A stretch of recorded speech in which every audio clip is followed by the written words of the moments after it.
Okay, good afternoon, students. Today we are going to see about computing the time difference using structure concept. So this is one of the 14th B lab exercise program. To start with, we have the header file declaration, that is stdio.h, then console.io.h, right? And then I'm going to define the structure using typedef. So typedef space struct, and then inside that I have the member variables of the structure time, that is hour, minutes and seconds are the members of the structure time. So there are various ways of defining the structure that we have learned in theory. So before I go to the main function, let me talk about the problem statement here. That is, the user is asked to give two time periods, and the two time periods are going to be stored in the structure variable t1 and t2. The resultant time difference is going to be stored in a structure variable called t3, right? So the outcome of this program would be understanding the concept of structure and implementing in this program. That is one learning outcome. The second learning outcome is to get the logic behind computing the time difference. Okay, so let us start with the main function. So main function is not going to return anything, so we have this void as a return type. Moving forward, I am going to declare the structure variables t1, t2 and t3 of the type time. So t1, t2, t3 are the member variables, or it is going to be structure variables of the type structure time. Next, we have these data sec1, sec2, sec3 of the type integer. The significance of this variables I'll be telling you later. Next, we have the clear screen. So clear screen clears a screen, and then moving forward, I'm going to input the two time. So as I told you, the user is asked to input the two time periods t1 and t2. Now the first time, enter the first time in hour, minutes and seconds. So as you all of us know, the time is always taken in the form of hour, minutes and seconds. We are asking the user to input the time into this format. Next, scanf is an input function in C language, and then we write the format specifier %LD, %LD, %LD, because I have defined, can you see here, I have defined my members of the structure as long int data type. So I am using the format specifier %LD, LD, LD. Then address of t1 dot hour, address of t1 dot minute, address of t1 dot second. Because as all of you know that when I want to access the members of the structure, hour, minutes and seconds, I have to use the dot operator. So address of t1 dot hour, address of t1 dot minute, address of t1 dot second. So I am scanning the first time period. Next, the user is asked to enter the second time period in the form of hour, minutes and seconds. So again we are scanning the second time period, and then using the dot operator we could access the members of the structure. Now the second time period is going to be stored in the structure variable called t2.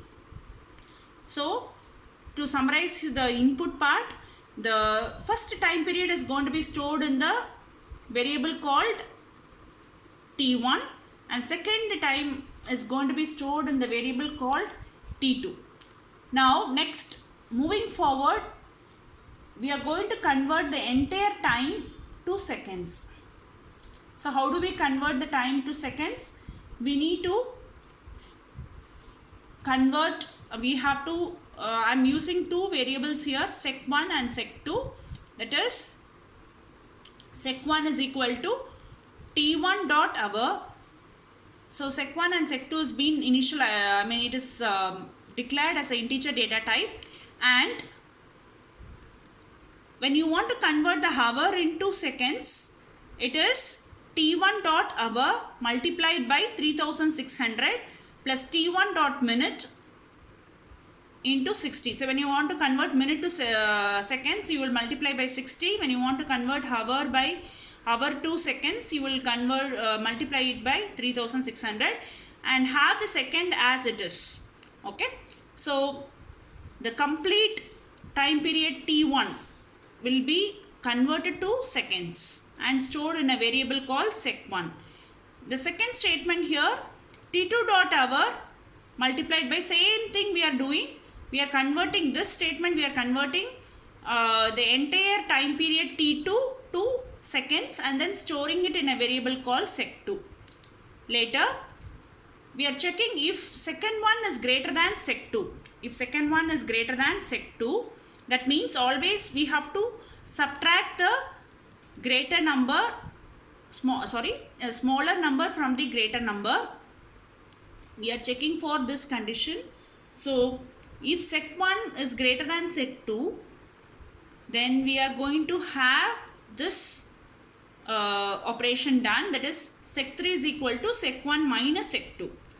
Otherwise, if the condition is not satisfied, we check for sec3 is equal to sec2 minus sec1.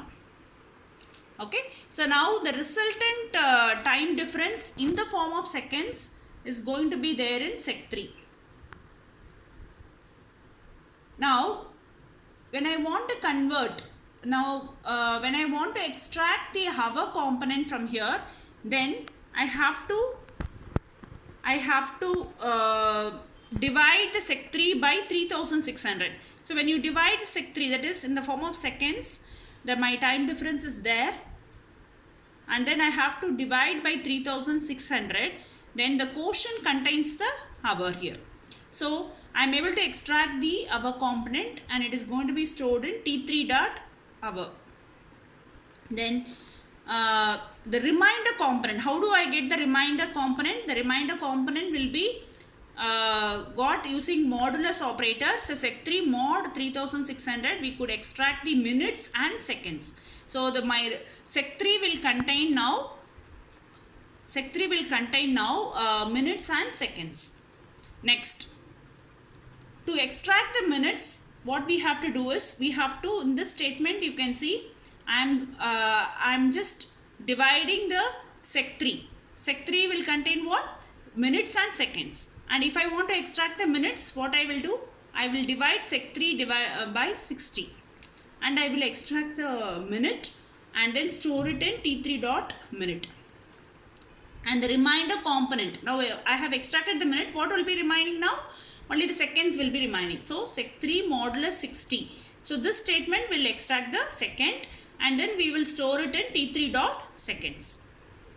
t3 dot second sec variable. Now finally what we are supposed to do, we have to display the time difference. So the difference is, the time difference is, so I can just write down here, it is difference, right? The time difference. The difference is percentage LD. I am giving some gap so that it will not be displayed together. So percentage LD, t3 dot hour, t3 dot minute, and then t3 dot second. Get ch. And I am going to execute the program for you and then show. So compile, I will compile. So the compilation is happening successfully. Can you all see? There is no warnings, there is no errors. Now I am going to execute the program. I am going to run the program now. So I am just saying yes. So it is asking me, enter the first time. Enter the first time in hour, minutes and seconds. So I have to give, I am giving the first time 2 hours, 30 minutes, 20 seconds.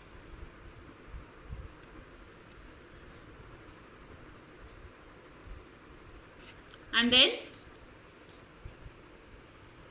second time, it is asking for second time. So it is 1 hour, 10 minutes 10 seconds I am giving.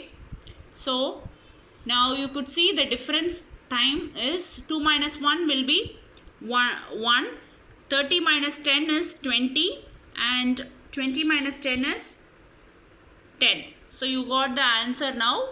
Let us try for one more compilation. Fast, I will do it. Now I will give the first time is greater one. So I am going to give 5 hours, 20 minutes and then 10 seconds. Enter the second time in hour, minute, seconds. I am going to give 6 hour, 40 minutes and then I am giving 30 seconds. So in this case what happens? I am going to get the difference value is 120, 20. So that's it, students. So now I think you are able to get this program, and then please execute and get the output. Thank you, students.